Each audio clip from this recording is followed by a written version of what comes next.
taswira inayokwenda kujengwa katika jamii ni kwamba eza unaikosea serikali au unawakosea wanajamii katika kutoa maoni. All Tanzanians tribals zikawa pamoja na hatimaye kuweza kupata uhuru.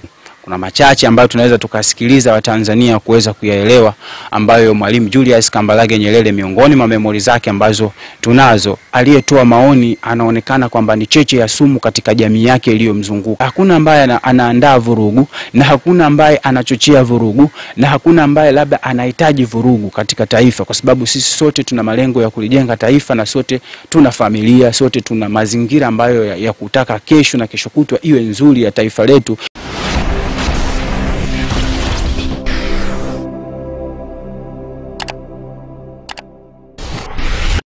Habari za siku ya leo ndugu Mtanzania popote pale ulipo ndani na nje ya mipaka ya Tanzania.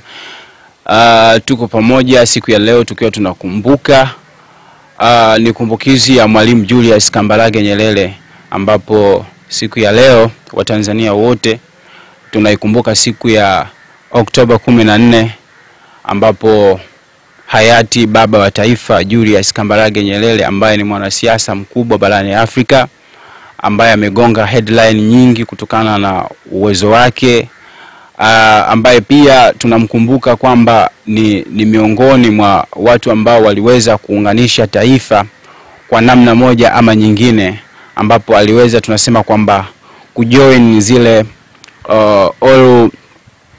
all Tanzanians tribals zikawa pamoja na hatimaye kuweza kupata uhuru.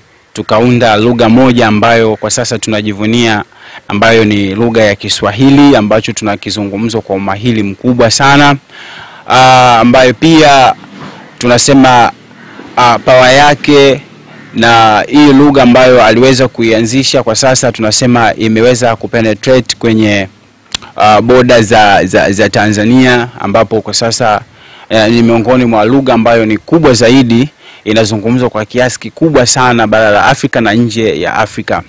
Na uwezo wake pamoja na ile power yake haitoweza kusahaulika katika nchi ya Tanzania pamoja na bara zima la Afrika kutokana na ushujaa wake. Kwa hiyo kwa siku ya leo tunakuja kuona yale ambayo baadhi ya kumbukizi zake, ya yale maongezi yake, tunaweza tukasema kwamba vipi tumekava na yapi yapo ndani ya kifua chetu na tunayafanyia vipi kazi yale ambayo yeye ameacha.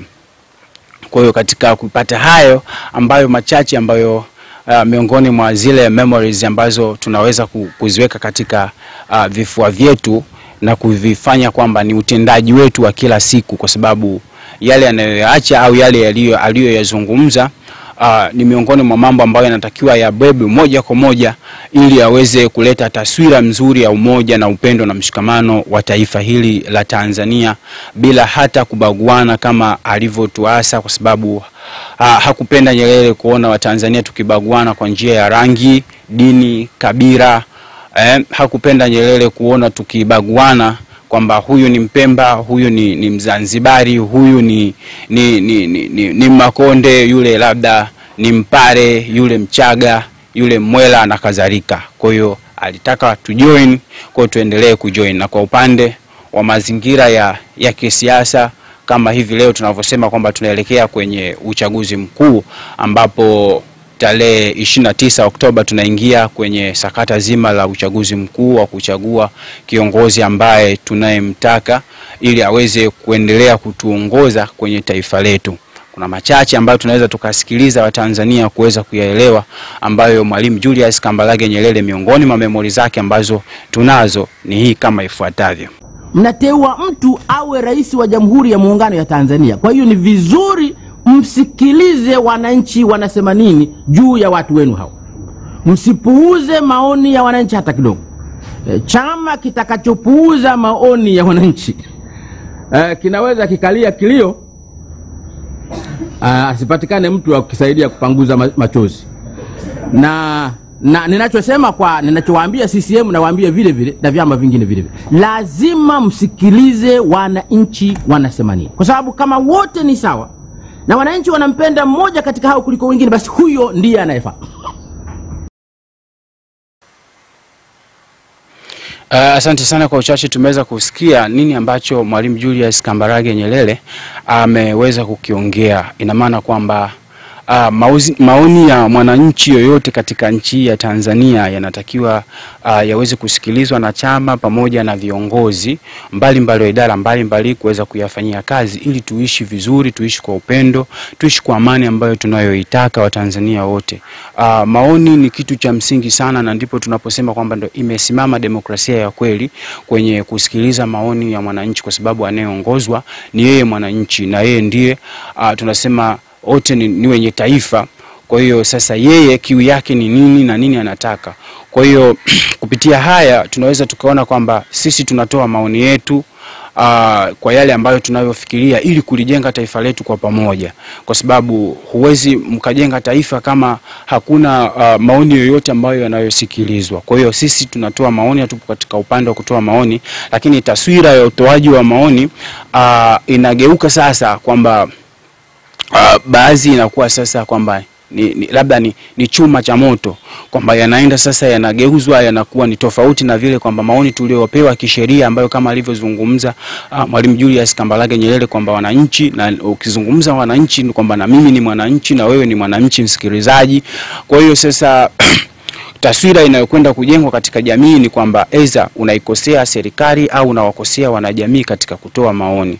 Haya ni maoni. Kwa hiyo katika maoni ni kwamba kuna kuyasikiliza yale maoni, na baada ya kuyasikiliza ukayafanyia kazi kama wewe ni mwenye mamlaka, au baada ya pale kuna vitu baadhi unaweza ukavibeba kama wewe ni mwenye mamlaka katika yale maoni ambayo tumekuwa tukiyatoa kwa kila siku, au kama wewe ni mwenye mamlaka pia unaweza ukaacha pia kuyasikiliza. Lakini ni uzuri kwamba tukasikilizana, tukaweza kuyafanyia kazi yale, kwa sababu hayapo katika msingi wa kuikosea serikali kwamba labda unaitaka kuitusi, kuidhalilisha serikali yako, au labda haupo katika ile misingi ya kwamba wewe unafanya vile vitu ili labda jamii yako ikuone kwamba wewe ni mtu wa tofauti kidogo.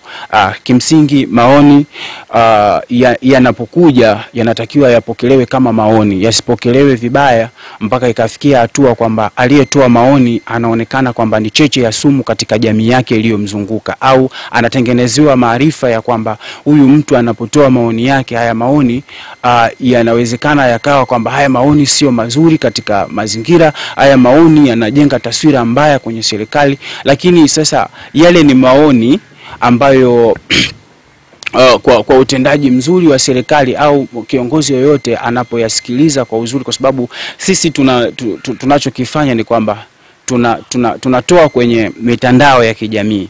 Jamii ya mitandao inazungumza nini kuhusiana na sakata aidha lililopo kwa wakati huo. Jamii ya mitandao wanazungumza jambo fulani, mfano wanazungumza kuhusu maandamano.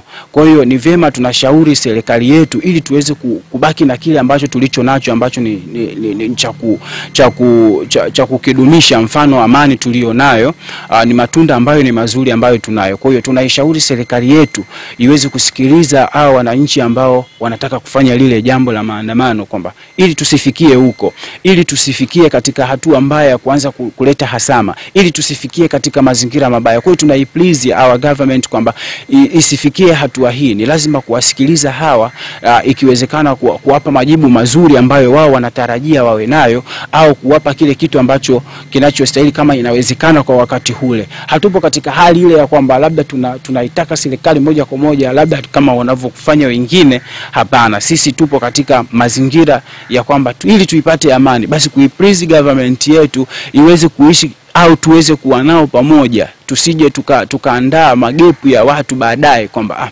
hawa watu wengi mbona wanataka hivi na hawa watu wengi mbona wako hivi. Kwa sasa katika kuweka haya mazingira sawa, basi ni lazima maoni yetu sisi yanakuwa yanalenga katika mazingira mazima ya kuitaka serikali yetu kuweza kusikiliza walio wengi ili tuendane nao katika mazingira ya mustakabali ya kujenga taifa letu na si vinginevyo. Kwa hiyo sasa mtu mwingine ambaye labda anachukulia yeye kwamba yule maoni yake anataka iwe hivi na ikisha kuwa hivi baadaye tu. Hakuna ambaye anaandaa vurugu, na hakuna ambaye anachochea vurugu, na hakuna ambaye labda anahitaji vurugu katika taifa, kwa sababu sisi sote tuna malengo ya kulijenga taifa, na sote tuna familia, sote tuna mazingira ambayo ya kutaka kesho na kesho kutwa iwe nzuri ya taifa letu, kila mmoja aweze kuisifia. Na ndio mantiki ya kufanya hizi zote tunazozifanya hizi video zetu na mazingira mengine, ni kwamba please government yetu iweze kufuata na kusikiliza maoni ya wananchi, kama alivyozungumza Mwalimu au hayati baba wa taifa Julius Kambarage Nyerere, kama tulivyoweza kumsikia hapo kwenye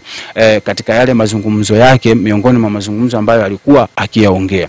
Kwa hiyo sasa baadhi ya watu wanachukulia kwamba hiki tunachokifanya maybe ni sumu, au labda tunachochea labda baadhi ya vitu ambavyo sio vizuri, sio mantiki, na wala sio haja ya kwetu sisi. Mawazo yetu na maoni yetu ni kutakia heri taifa letu liweze kufikia hatua ya kusikilizana baina ya serikali na wananchi wake, na kuweza kujenga misingi mizuri na imara ya kupata taifa safi ambalo tangu uhuru mpaka sasa hivi tufikie katika mazingira ambayo ni mazuri, na tuwe na vizazi vizuri, na tuweze kujenga yale matunda ya kuongozana katika mazingira ya misingi ya haki, sheria na utaratibu ambao utaliweka taifa letu katika space nzuri kuanzia bara la Afrika na dunia kwa ujumla, na sio katika yale ambayo yanayozungumzwa au yale ambayo yanayohisiwa na baadhi ya watu, au yale ambayo yanayoandaliwa, kwa sababu kuna wengine wanaandaa sumu kabisa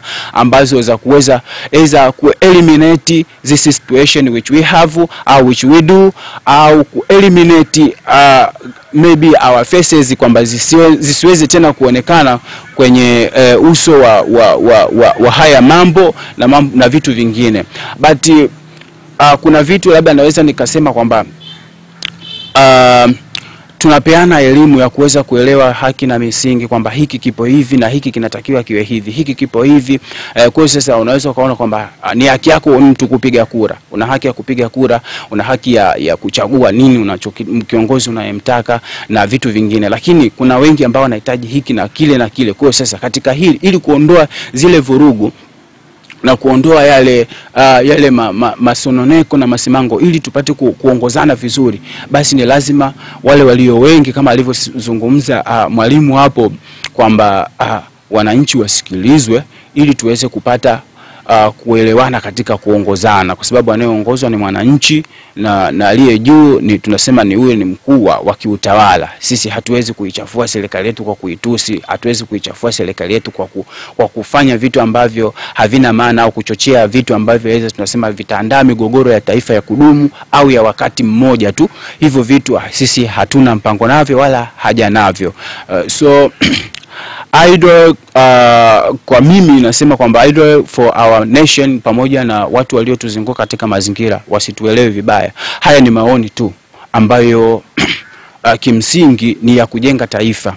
Kwa hiyo tutakapokuwa tunaofishana katika kutoa maoni na mawazo, naona kwamba tutakuwa tunaandaa taifa ambalo la vijana ambao wenye uoga zaidi, ambapo hata kama jambo lipo katika msingi wa haki kulizungumza au kuliombea taifa, atakuwa anashindwa kufanya hiko kitu. Kwa hiyo kama tuna makosa ambayo tunayafanya katika hii ufanyaji, basi unaweza ukaweka comment zako au like zako hapo chini, bwana mnafanya makosa ya style fulani na style fulani, rekebisheni sehemu fulani na hivi na hivi, ili tuende katika mazingira ya kujenga taifa letu kwa pamoja, kwa sababu zinawezekana ikawa miongoni mwa our works ambayo tunategemea kuingiza, na kama mnavyoona wanavyofanya kazi watu wengine. Kwa hiyo tunawaombeni sana kama kuna kitu au kuna mazingira ambayo sisi tunafanya hayawapendezi zaidi, basi unaweza comment hapo chini, bana kitu fulani hakiko vizuri, kitu fulani hakifanyiki, hamtaki mfanye hivyo, fanyeni hivi, aliladi twende sambamba, au fanyeni kwa style hii, boresheni kwa kufanya hivi na hivi. Ya kwenu nyinyi pia sisi tunayasikiliza, ili tuweze kuendana na muktadha nzima wa taifa letu.